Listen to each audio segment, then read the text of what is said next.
Guys, bagong release na application po ang i-feature natin for today's video para tayo makapag-payout ng libre sa Lazada, GCash or kaya naman po sa Maya. 620 pesos po ang minimum dito sa Green Money at 200 naman po dito sa Gold Coins. Hello guys, kamusta po kayong lahat at welcome po ulit dito sa ating bagong video. At syempre, for today po, bagong legit application ang i-feature natin. Kaya naman sana po, tutukan nyo tong ating buong video. So guys, ito po ang name ng application, si Crazy Food, para po sa mga viewers natin na gusto ring subukan at makapag-payout po ng libre sa inyong mga GCash account, Maya or kaya naman Lazada. Nandyan po yung link sa description ng ating video sa baba. Pag open po ng mismong application, mag-login lang tayo gamit yung ating Facebook or Google account.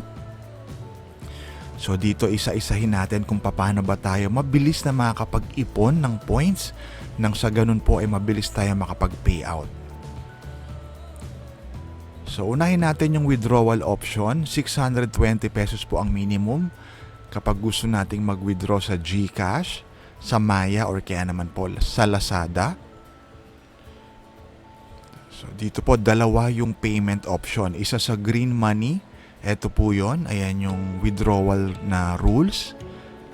Tapos susunod naman po sa Gold Coins, 200 pesos. Guys, huwag nyo pong kalimutan mag-input ng referral code para po agad-agad makatanggap kayo ng 60 pesos na Green Money. So pwede nyo pong gamitin yung nasa description po ng ating video. Or pwede nyo rin pong ilagay yung invitation code nyo sa comment section para magamit po ng mga viewers natin na magda-download din nitong bagong release na application. So paano ba siya laruin? Ganito lang po, para lang tayo naglalaro sa mga pamilyar po dyan sa Flappy Bird. So itatap lang po natin yung screen, i-avoid po natin yung mga pang steer, mga panghalo na to, yung mga metal na yan, yun po yung kailangan nating i-avoid. At syempre, kailangan nating i-collect yung mga gold coins. So kapag ma-dead tayo, kailangan lang natin, kung gusto nyo pong mag-resurrect, manonood lang kayo ng short video or ng advertisement.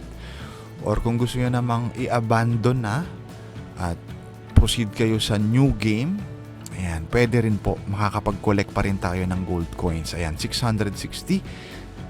Pag kinlose natin to, back to home page, mapapansin nyo, ayun na po yung gold coins sa ibabaw. So yun din po yung pwede nating maipon dito, gold coins at yung green money.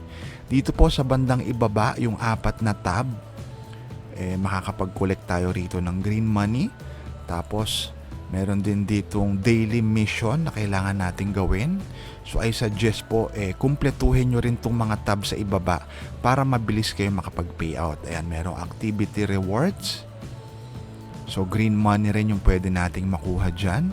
Tapos dito naman po sa mission, ayan, daily task. Kapag nakakompleto raw po tayo nito 5 times, makukolect natin yan. Pwede rin tayo manood ng video or ng short ads para mas mabilis tayo makapag-payout. Ito, optional lang naman po ito yung pag-invite ng friends. Siyempre, yung iba gustong mapabilis yung payout nila kaya nag-i-invite sila ng friends.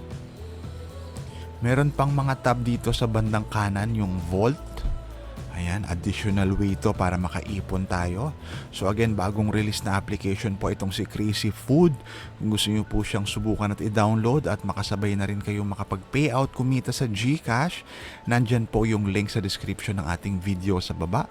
So guys, para po sa mga first time viewers natin, make sure po na mag-subscribe kayo rito sa ating channel, Rocket Media TV. So patuloy po tayo mag-upload ng mga legit paying application ng mga tricks para po kayo kumita ng libre sa inyong mga GCash account. So ito nga po si Crazy Food, bagong release na app. So ang payout po minimum 620 kung gusto nyo mag-payout dito sa Green Money. At kung gusto nyo naman po sa Gold Coins, 200 pesos naman po yung kailangan nyo maipon para makapag-payout kayo sa GCash. So simple lang siya laruin. Again, itatap nyo lang po yung screen para lang tayo naglalaro sa Flappy Bird. Kung mga naabutan nyo po yun before, nag-trending din yung application na yun, yung game na yun. So dito, pwede ka pang kumita habang naglalaro. sa GCash, sa Maya, or sa Lazada. So yun lang po. Again guys, sana po mag-subscribe kayo rito sa ating channel at hanggang sa muli sa susunod natin na upload. Kita-kita po tayong muli sa next video. At guys, syempre po itong na-feature natin na video for today ay for educational purposes only. At kung nakatulong nga po ito sa inyo, consider subscribing po dito sa ating YouTube channel. Again, magkita-kita po tayong muli sa susunod na video.